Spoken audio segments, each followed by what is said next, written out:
最近還好嗎？常我是你還好嗎？最近吩咐沒露面，你有新對象嗎？只想睇見陽光消息的他，不想聽你意見，這算是病吧？為何無奈我願意怎樣是怎樣也不可一樣愛無差？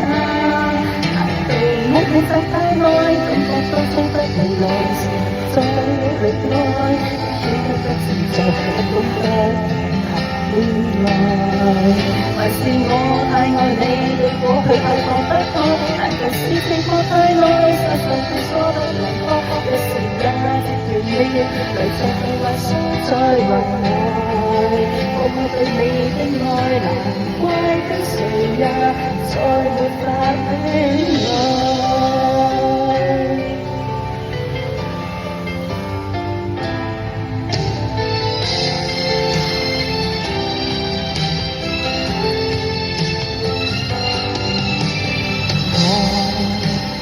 仍然偏他那從前的他，往事若然未落幕，再揭起又害嗎？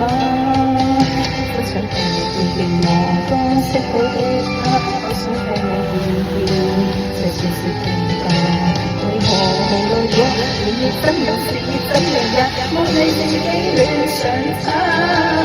大道我練習太耐，感覺都追不回來時，再努力愛，也不得接受，不懂得談戀愛，還是我太愛你，對過去太放不開，還是情我太愛，但誓對錯不能開，有時也失去了，來做一顆再為愛，我對你的愛難怪跟誰也再沒法戀愛。